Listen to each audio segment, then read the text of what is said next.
If the spy shots, patent filings, and homologation leaks trickling out of Europe and Asia are any indication, 2027 is shaping up to be one of the more schizophrenic years in recent motorcycling history. Heritage brands leaning on borrowed engines to survive, forced induction making a tentative comeback, and a two-stroke resurrection colliding with the same emissions pressure that keeps killing off small sport bikes. Individually, each story reads like a company doing its job. Together, they show an industry hedging every bet it can find, unsure whether the future belongs to nostalgia, forced induction, or electrification.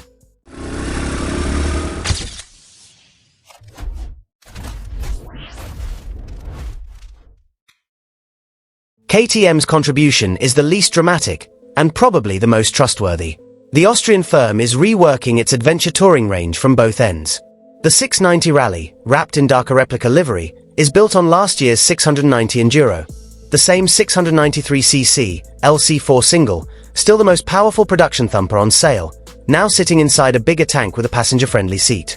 A titanium Akrapovic exhaust and carbon alternator cover suggest KTM wants this positioned as boutique, which is fine so long as buyers don't mind dress-up money for what's mechanically an Enduro R underneath. The 790 Adventure update, 7 years after the model's debut, is harder to defend as genuinely new. It trades its divisive low-mounted fuel cells for a conventional tank and a Dakar-inspired face, borrowed from the 990. But the chassis, the 799cc LC8C twin, with 95 horsepower and 87 Nm, and the same 5-inch TFT dash carry over unchanged. Keeping the electronics simple keeps the price down. But that's a refresh, not a redesign. Kawasaki's news is louder and riskier. After a year of teasers, Team Green has confirmed the KX327 and KX327X, its first full-size two-stroke motocrosses in 2 decades, built around a fuel-injected 327cc single on a KX450F-derived aluminum frame. Electric start, selectable power modes, and app connectivity wrap old-school two-stroke urgency in modern rider aids. And at £233.7, the KX327 undercuts most 250cc four-strokes. The X variant adds a 6-speed gearbox and trail armor. It's ambitious, priced from $9,099 to $9,699. But two-stroke buyers are notoriously particular, and Kawasaki is betting heavily that nostalgia can carry a bike back into a market that spent 20 years moving away from premix. Moto Guzzi Trip 500 asks a century-old identity to absorb someone else's engine. The prototype pairs Aprilia's 457cc parallel twin with a steel tubular frame and external rear shock instead of Aprilia's aluminum chassis.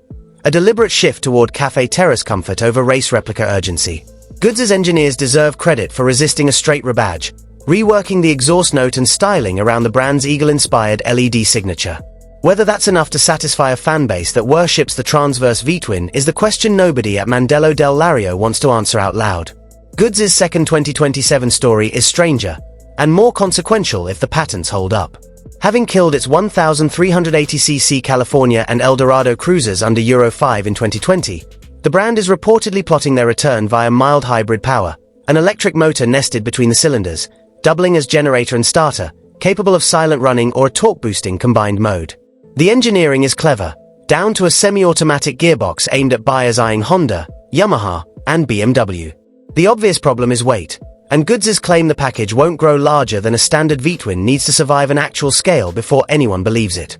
Honda's V3R 900e compressor is the boldest engineering swing here, and the one Honda seems least eager to discuss directly. It surfaced through an Australian design rights filing rather than a press event, referencing a still-embargoed Japanese application lodged back in October 2025.